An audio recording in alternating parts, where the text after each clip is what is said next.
पँगॉंग लेकचे अद्भुत आणि विलोभनीय दृश्य आम्ही मनात साठवून दुसऱ्या दिवशी निघालो होतो रेझांगला वॉर मेमोरियलकडे. उजवीकडे आपल्याला दिसणारं जे बर्फाच्छादित शिखर आहे ते आहे कांगजा कांगरी आणि काराकोरमच्या पँगॉंग रेंजमधलं हे सगळ्यात उंच शिखर आहे. मेरठ ते रेझांगला वॉर मेमोरियल हे अंतर 41 किलोमीटर आहे. इथे जाण्यासाठी साधारण 1.5 तास तरी लागतो. ते इथल्या रोडमुळे आणि इथे असलेल्या लहान मुलांमुळे होय, कारण इथं असा नियमच आहे, ते आल्यानंतर ते आपल्याला बाय करतात, त्यांना चॉकलेट द्यायचं, थांबायचं आणि पुढे निघायचं.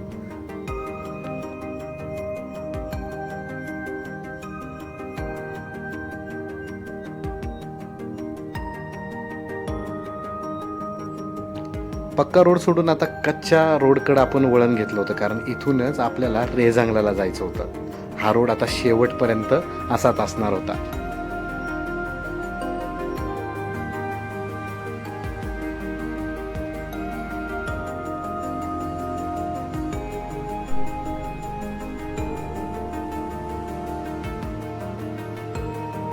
इथल्या रोडचं काम सुद्धा BRO मार्फत हाती घेण्यात आलंय. भविष्यात इथे सुंदर रस्ता तयार होऊ शकतो, कारण बाजूलाच आपल्याला चीनची बॉर्डर सुद्धा जवळ आहे. आता आपण येऊन पोचलो आहे रेझांगला येथील वॉर मेमोरियलला. या वॉर मेमोरियलची संपूर्ण माहिती आपण या भागामध्ये घेणार आहोत. व्हिडिओ शेवटपर्यंत त्यामुळेच बघायला विसरू नका. काही महिन्यांपूर्वीच प्रदर्शित झालेला 120 बहादूर हा चित्रपट तुम्ही जर पाहिला असेल तर हा चित्रपट याच लढाईवर आधारित आहे. 120 सैनिकांनी कशा पद्धतीने चीनच्या हजारो सैनिकांशी लढा दिला, तेही अत्यंत प्रतिकूल परिस्थितीत. याचंच वर्णन तुम्हाला त्या पिक्चरमध्ये पाहायला मिळेल. आणि ही लढाई याच ठिकाणी झाली होती. रेझांगला वॉर मेमोरियल हे त्या स्मरणार्थच बांधलं गेलंय. तर मेजर शेतान सिंगे यांच्या नेतृत्वाखाली ही रेझांगलाची लढाई झाली होती. आणि आपल्याला जे गाईड करतायत त्यांच्यासोबत आता आपण चाललोय सगळं बघायला. इथं त्यांचं सभागृह आहे आणि इथं समोर हे मेमोरियल दिसतंय बघा. गांव जोधपुर राजस्थान से किया था. अन्य शहीद हुए 2 जीसीओ 111 जवानों का मुख्य करतूतों का इस स्थान पे किया गया. इस स्थान का नाम इल्जाम रखा गया क्योंकि ज्यादातर शहीद होने वाले जवान यूपी, राजस्थान, हरियाणा के रहने वाले थे.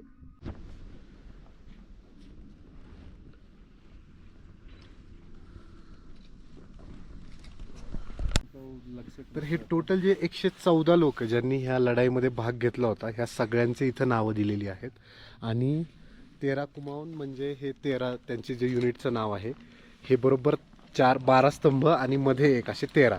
आणि त्या वरती त्याचा लोगो सुद्धा आहे, म्हणजे सिंहाच्या हातामध्ये एक शस्त्रासारखं आहे. मागे ह्या साईडला तुम्ही जर बघितलं तर एक हिरवा झेंडा आहे, त्याच्यावरती ते 13 कुमाऊनचं हे सुद्धा आहे, म्हणजे तो फ्लॅग सुद्धा दिलेला आहे. आणि वरती आपला तिरंगा. तर आपण मागाशी बघितलं की रेझांगलाची लढाई इथं मागं झाली होती. इथं हा ब्लॅक टॉप आहे. ह्याच्या मागं ही LAC म्हणतात त्याला, एक लाईन ऑफ ॲक्च्युअल कंट्रोल. आणि इथं खाली आहे ना 2 हे आहेत. इकडं पिवळ्या बाजूला ग्रे कलरचे जे ते आपले आहेत आणि हिरव्या बाजूचं जे आहे ना शेडवालं, तिथं चायनाचे लोक आहेत. इथं गॅलरी आहे. इथं बहुतेक लढाईची चित्र किंवा व्हिडिओ बाकी माहिती असेल. बघूयात आपण आत. Machine gun,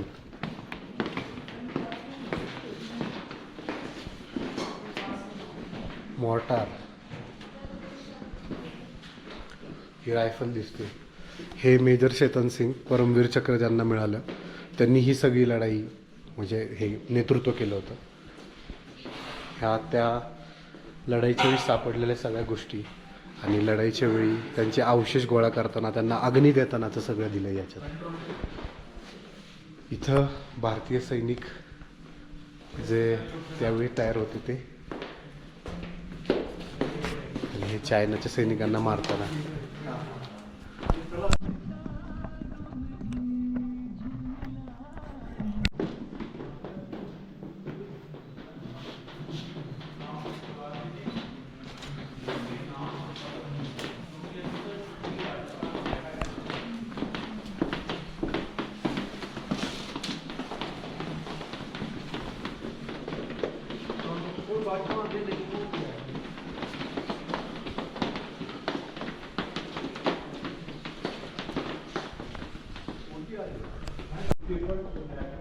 operation snow leopard 2020चं दाखवलं याच्यात.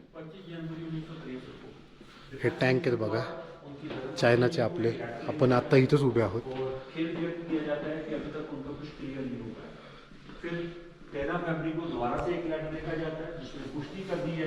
चेतन सिंग मेजर आहेत, त्यांचं पार्थिव नेताना तिथं अंतिम संस्कार जोधपूरला.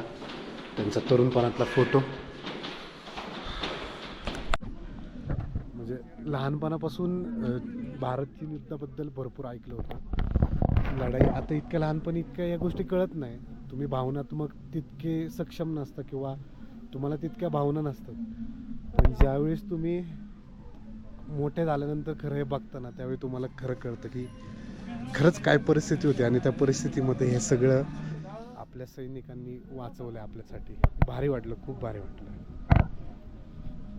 हा तू घाल आणि तिकडून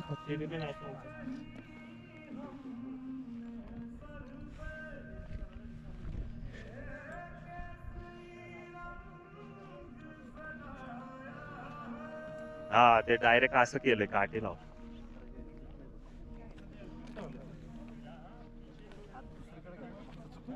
कॅप पण घाल ना ती.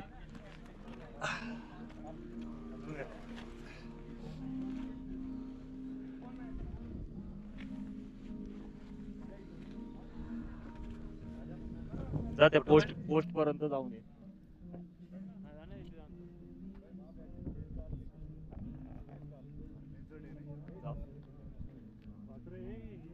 त्याला म्हणलं पोस्ट पर्यंत जाऊन ये.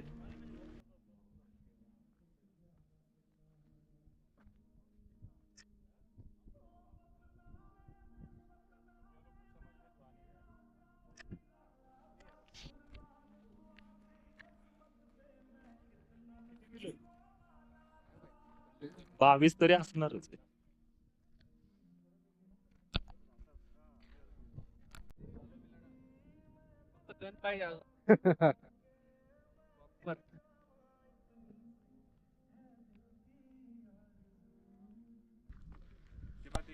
एवढ्या वजनाला घेऊन, ते पण इथल्या तापमानात, जे आपल्याला सूट होत नाहीये. ह्या रेजांगलाच्या इथं लढणं जोक नाहीये. ऑक्सिजन लेवल कमी असते. हे गुरांग हिल आहे. हा मागचा अख्खा जो आहे तो पँगॉंगचा जो डोंगर आहे तो.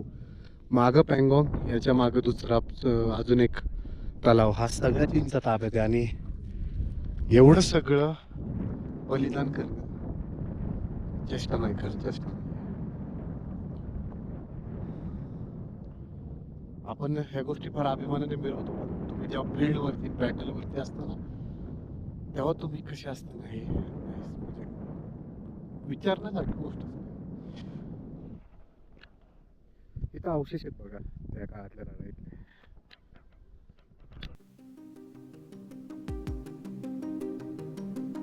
प्रत्येक भारतीयानं आयुष्यात एकदा तरी आवर्जून भेट द्यावं असं ठिकाण.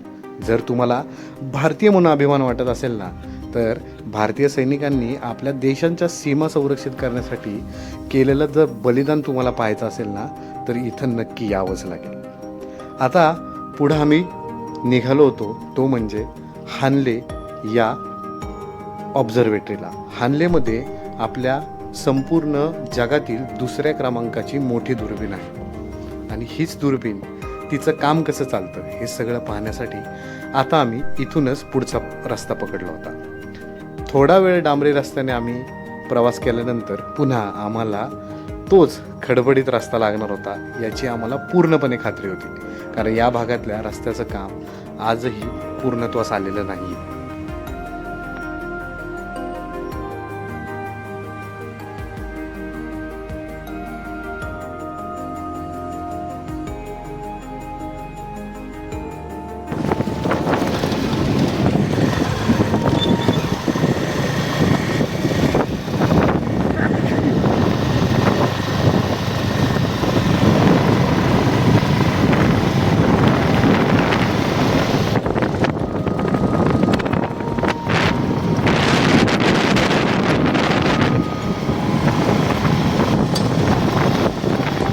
मेरठपासून थोडं पुढं आल्यानंतर जो खडबडीत रस्ता चालू होतो तो अगदी लोमापर्यंत सेम राहतो. लोमा येथे आपल्या भारतीय सैन्याचं एक मोठं पोस्ट आहे.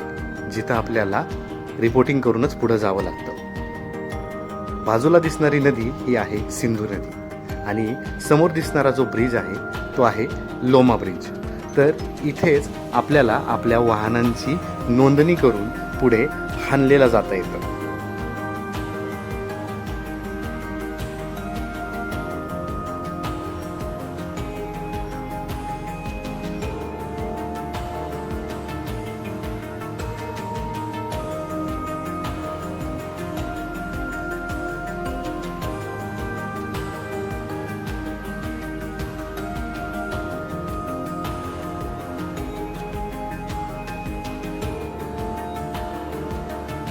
लोमा ब्रिज क्रॉस केल्यानंतर मात्र मिळणारा तुम्हाला जो रोड आहे तो अतिशय सुंदर आहे.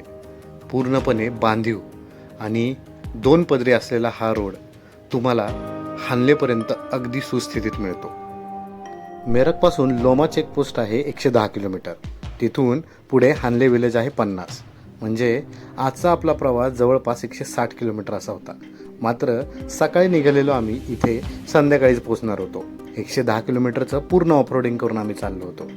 हानलेच्या जवळ आपल्याला थोडासा गवताळ भागही दिसतो.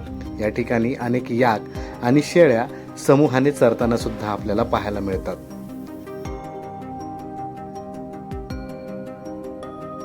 संध्याकाळी साधारण 6च्या दरम्यान आम्ही जाऊन पोहोचलो हानले विलेजमध्ये. हानले विलेज प्रसिद्ध आहे इथल्या जगातील 2ऱ्या क्रमांकाच्या स्पेस ऑब्झर्वेटरीसाठी. तीच बघायला आम्ही लवकरात लवकर निघणार होतो.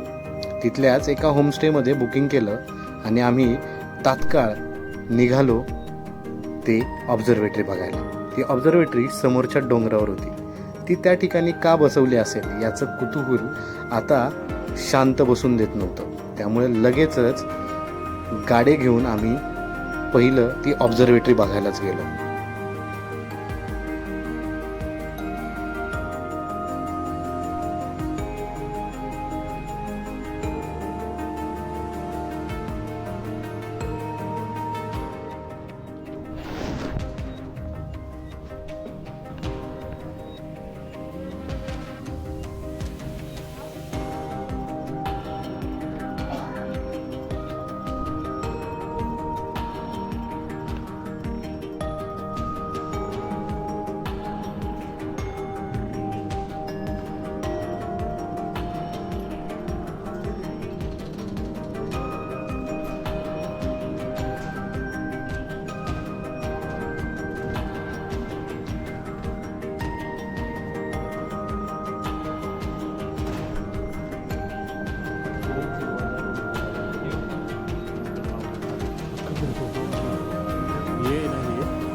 कशा पद्धतीने चित्रित करतो याचीही माहिती आम्हाला चांगल्या पद्धतीने.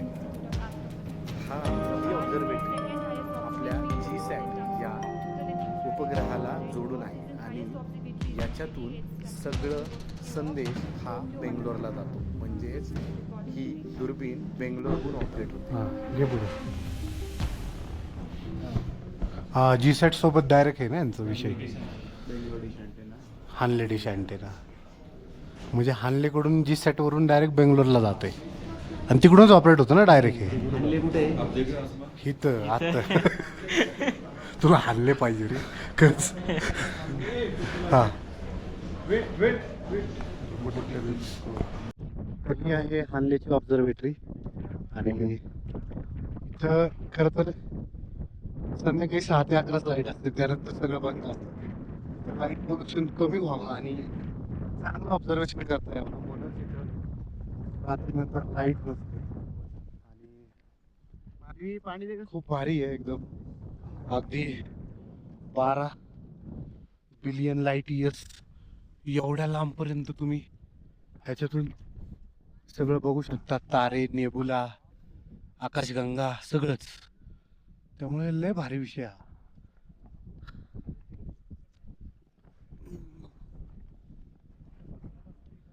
जर ती तर हानलेची जी ही ऑब्झर्वेटरी आहे, आपण थोडंसं वरतून बघतो.